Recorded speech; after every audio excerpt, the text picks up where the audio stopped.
Assalamualaikum warahmatullahi wabarakatuh. Waalaikumsalam warahmatullahi Warahmatullahi wabarakatuh. wabarakatuh. Oke, selamat malam semuanya. Malam. Jadi kami dari kelompok 3 di sini kami akan melakukan presentasi mengenai hasil dari analisis kami tentang sistem informasi akuntansi pada AHAS Karawang atau Astra-Honda Authorized Service Station Karawang. Di sini saya Christian Gunawan dengan NIM 6324091 tidak hanya menjadi pemandu presentasi pada hari ini teman-teman semuanya. Saya juga di sini akan melakukan sedikit spill mengenai alasan kami melakukan penelitian ini, serta saya ini tidak sendiri nih teman-teman semuanya. Saya ditemani oleh ketiga orang rekan saya yang membantu saya dalam melakukan penelitian ini. Oke, silakan teman-teman dikenalkan nama dan NIM-nya. Perkenalkan, nama saya Ade Alamsa dengan NIM saya 6324085. Halo, perkenalkan nama saya Fitria Saija dengan NIM 6324041. Halo, perkenalkan nama saya Yunita Agustin dengan NIM 632405001. Oke, terima kasih teman-teman. Oke, tanpa berlama-lama lagi, mari kita langsung bahas tentang latar belakang yang kami ambil. Pertumbuhan masif pada pasar sepeda motor di Indonesia menempatkan bengkel resmi AHAS Astra-Honda Authorized Service Station sebagai garda terdepan layanan purna jual, di mana persediaan suku cadang menjadi aset lancar yang vital dalam menentukan kepuasan pelanggan serta stabilisasi pada pendapatan. Namun, kompleksitas dalam pengelolaan ribuan jenis suku cadang membawa risiko yang sangat signifikan berupa overstock serta stock out yang diperparah dengan temuan lapangan berupa ketidaksesuaian antara stok fisik dan data sistem akibat human error. Oleh karena itu, analisis mendalam terhadap penerapan sistem informasi akuntansi persediaan menjadi sangat urgent dilakukan guna menjamin akurasi pencatatan, memperkuat pengendalian internal, serta meminimalkan potensi kerugian operasional. Lanjut.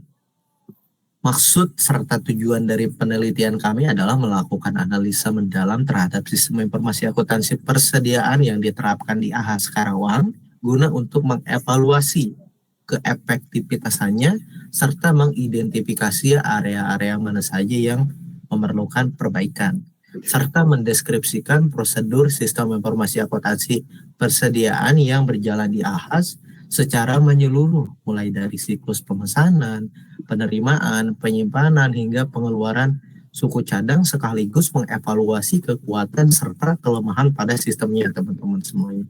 Oke, lanjut. Untuk metodologi penelitian yang kami gunakan serta pengertian-pengertian yang akan dijelaskan oleh Fitria Salita. Kepadanya saya persilakan. Oke, di sini ada metodologi penelitian. Yang pertama ada analisis sistem akuntansi persediaan, kedua pengumpulan data melalui wawancara, ketiga analisis deskriptif dan desain sistem. Lanjut. Oke, di sini ada pengertian apa itu sistem. Sistem menurut Arifin itu adalah komponen yang saling berinteraksi untuk mencapai tujuan tertentu. Secara sederhananya, sistem itu gabungan dari beberapa bagian komponen yang saling bekerja sama. Tujuannya itu agar pekerjaan dan juga prosesnya bisa berjalan dengan lancar. Hasil yang diharapkan bisa tercapai. Terus di sini juga sistem selalu mempunyai input sebagai masukan, lalu diproses dan terakhir menghasilkan output sebagai pengeluarannya. Contoh sistem di AHAS ini itu adalah input motor rusak. Terus prosesnya itu adalah perbaikan motor oleh mekanik. Yang terakhir ada output motor selesai diperbaiki oleh mekanik kemudian bisa digunakan. Terus di sini juga ada apa itu informasi. Informasi menurut Anggraini dan Arfiani itu adalah sekumpulan data atau fakta yang diorganisasi atau diolah dengan cara tertentu sehingga mempunyai arti bagi si penerima atau si pengguna. Data yang sudah diolah ini data yang sudah memiliki nilai lebih. Lanjut.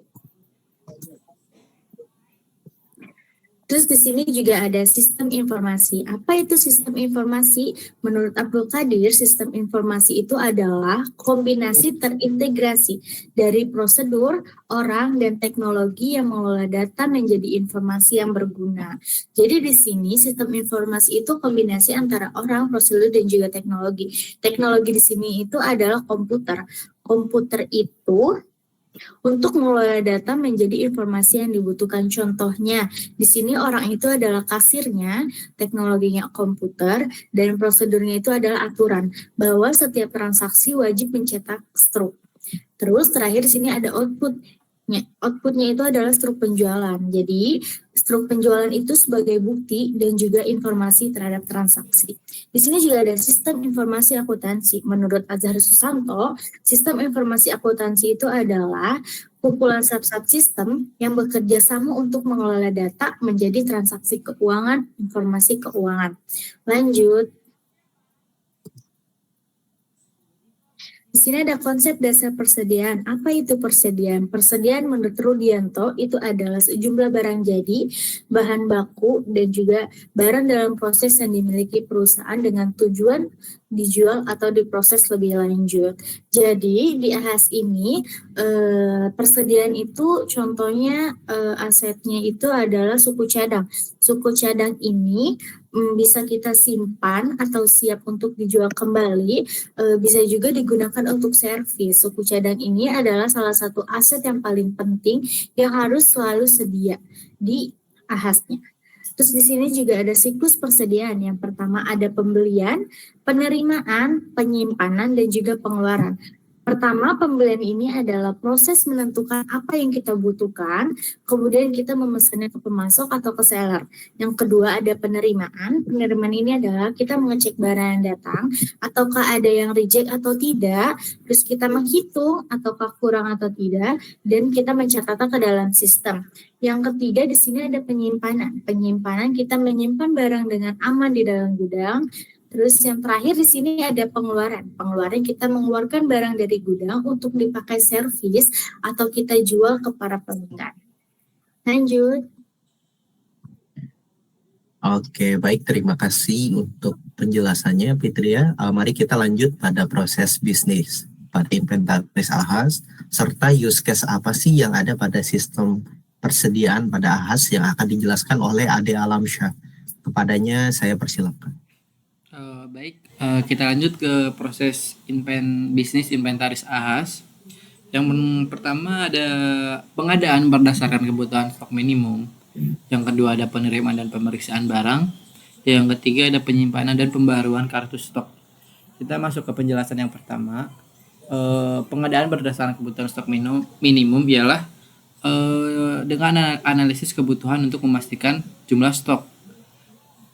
Jumlah stok itu memastikan agar jumlah stok itu tidak kurang. Terus pembelian dilakukan berdasarkan data penjualan dan stok minimum yang ditetapkan. Yang mana sebelum kita melakukan pembelian atau melakukan order, kita harus bisa memastikan stok yang ada di gudang itu harus ada. Jadi ada batas minimumnya. Jangan sampai ketika ada customer yang akan membeli misalkan oli, ternyata olinya itu sudah habis gitu. Jadi sebelum kita melakukan order itu harus kita pastikan stok minimumnya itu tersedia. Kita lanjut ke yang kedua ada penerimaan dan pemeriksaan barang, yang mana setiap kita melakukan order pasti ada pengiriman barang kan. Sebelum barang tersebut diterima, kita harus melakukan pengecekan kita melakukan pengecekan ke barang tersebut, yang mana barang tersebut harus sesuai dengan order yang kita ajukan, barangnya itu harus sesuai kualitasnya, jangan sampai kualitasnya itu tidak sesuai. Yang mana seandainya kualitasnya itu tidak sesuai, kita pasti akan melakukan retur. Terus lanjut ke penyimpanan dan pembaharuan kartu stok, yang mana setiap hari itu selalu dicek antara pengeluaran yang dilakukan pada hari itu dan pengeluaran yang ada di gudang. Jadi jangan sampai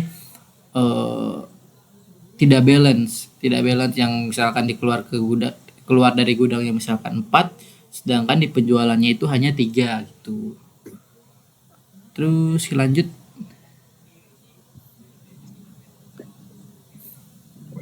Lanjut ke use case diagram. Apa itu use case diagram? Use case diagram ialah menggambarkan interaksi fungsional antara pengguna atau aktor dengan sistem. Diagram ini secara spesifik menjawab pertanyaan, dua pertanyaan. Yang pertama, siapa yang menggunakan sistem? Yang kedua, apa yang bisa mereka lakukan di dalam sistem tersebut? Yang pertama itu ada part inventory yang mana sifat inventory itu menganalisis data. Terus yang kedua membuat PO. Terus yang ketiga membuat PO di DDMS juga. Terus yang keempat menerima dan upload dokumen barang. Terus yang keenam ada validasi dan kirim data. Terus yang ketujuh melakukan pengecekan kuantiti barang. Terus 8 melakukan mengelola return. Yang mana sebenarnya part inventory itu dia orang yang berada di lapangan, dia yang selalu mengecek data stoknya, terus dia yang melakukan PO-nya juga gitu. Jadi kalau part inventory itu orang-orang yang ada di lapangan lah, yang tahu stok barangnya ada berapa gitu. Terus ada yang kedua ada main dealer. Main dealer ialah orang yang melakukan pengiriman barang, terus orang yang juga melakukan return barang. Jadi yang kalau main dealer itu dia melakukan pengiriman barang juga, terus yang kedua yang main dealer juga menerima return barang juga gitu. Terus yang ketiga ada admin. Admin itu ada mengelola WO dan mengelola SO. WO itu work order. Terus SO itu sales order. Yang mana kalau work order itu dia melakukan pembelian dengan jasanya juga, terus dengan barangnya juga gitu. Misalkan dia melakukan servis motor nih, misalkan servis motor, dia membeli misalkan olinya juga, terus dia membeli jasanya juga, misalkan pembersihan CVT gitu. Sedangkan kalau sales order dia hanya membeli barangnya saja. Jadi misalkan dia hanya membeli olinya doang gitu. Terus yang keempat itu ada ADH, dia melakukan verifikasi. Terus yang kelima ada head office, yang keenam ada kepala cabang, dan yang ketujuh ada kepala bengkel. Yang mana masing-masing tersebut itu saling terhubung satu sama lain. Jadi mereka itu melakukan verifikasi yang dilakukan oleh part inventory itu. Semuanya tahu apa yang diorder, terus dia juga melakukan approve semua yang dilakukan oleh part inventory itu. Mungkin itu saja yang bisa saya sampaikan. Saya serahkan lagi ke moderator. Oke, baik, Adela Fisya.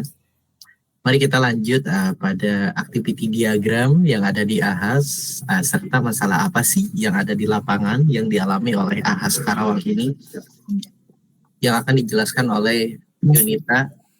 Kepadanya saya persilakan. Baik, activity diagram adalah diagram yang memodelkan alur kerja workflow dari sebuah proses bisnis secara detail. Diagram ini mirip dengan flowchart, tetapi memiliki notasi yang lebih kaya untuk menggambarkan alur kerja yang berjalan secara paralel maupun kondisi-kondisi tertentu. Di sini saya sedikit menjelaskan. Di sini ada yang bulat, yaitu adalah initial state, di mana awal mulanya dimulai aktivitas di dalam diagram. Yang kedua ini, yang bulat ini adalah aktivitas, di mana yang dibuatin ini aktivitas dari inventory, kepala bengkel, ADH, kepala cabang, head office, dan main dealer. Nah, next di sini ada belah ketupat yang dinamakan decision. Decision ini menggambarkan dari dua pilihan, bisa iya atau tidak. Yang di akhir ini sama dengan yang di atas, ini namanya final state, di mana akhir dari aliran diagram tersebut. Nah, pertama, saya di sini akan menjelaskan gimana alur pekerjaan dari use case yang dijelaskan tadi oleh Alamsyah. Yang pertama di sini ada part inventory yang melakukan menganalisa data dengan menarik data 3 bulan ke belakang. Lalu membuat purchase order di sistem ODM, lalu meminta approval. Pertama yang approve itu ada kepala bengkel, lalu ADH, kepala cabang, dan head office. Di mana setelah head office approve, part inventory akan membuat PO di DDMS H3. Setelah melakukan DDMS H3, part inventory akan meminta approve ke kepala bengkel. Setelah kepala bengkel approve, maka main dealer akan menerima data apa saja yang dipesan oleh part inventory. Sehingga main dealer mengirim barang ke cabang. Dan yang menerima di cabang adalah part inventory. Sebelum part inventory memasukkan ke sistem, maka part inventory melakukan pengecekan. Yaitu pengecekan quantity atau ada cacatnya barang. Jika quantity kurang atau ada cacatnya barang, maka part inventory akan melakukan return ke main dealer. Jika barang sudah sesuai, quantity sesuai, maka part inventory akan mengupload surat jalan dan faktur ke sistem ODM-nya. Lalu memvalidasi data, mengirim data ke ADH. ADH menerima data dari part inventory, lalu ADH mengirim data ke head office, yang dimana setelah head office ini menerima data dari ADH, stok yang tadinya belum masuk sistem itu akan langsung masuk sistem otomatis. Nah, di activity ini ada nggak sih masalahnya? Pasti ada ya masalahnya. Yang dimana ada 2 masalah yang sering terjadi di setiap aktivitas inventory-nya itu. Yang pertama adalah instabilitas platform Odoo di web yang digunakan oleh part inventory. Akses ke website Odoo sering mengalami error, freeze, atau lambat saat memuat halaman. Yang dimana part inventory menjadi harus membuat tiket kepada tim IT atau head office. Yang kedua, ada koneksi VPN yang tidak stabil, sering terpental atau terputus. Saat mengakses sistem melalui VPN, koneksi sering terputus tiba-tiba, mengharuskan login ulang. Nah, masalah ini juga sangat menghambat pekerjaan part inventory, yang dimana waktu selesainya part inventory itu lebih mundur dibandingkan koneksi VPN yang stabil. Mungkin cukup dari saya yang bisa saya jelaskan. Lanjut ke moderator. Oke, baik. Terima kasih untuk Yunita atas penjelasannya. Oke, teman-teman. Jadi dari penjelasan sebelumnya, mari kita tarik sebuah kesimpulan secara konseptual dan prosedur. AHAS telah memiliki sistem manajemen persediaan yang terkomputerisasi dengan baik. Namun, efektivitasan pengaplikasiannya sering terhambat secara signifikan oleh infrastruktur perangkat keras dan jaringan yang belum memadai, sehingga memicu ketidakstabilan sistem, input lag, dan celah human error. Oke, teman-teman semuanya, cukup sekian dari kami. Pak Salam beli paku. Wassalamualaikum warahmatullahi wabarakatuh. Waalaikumsalam warahmatullahi wabarakatuh.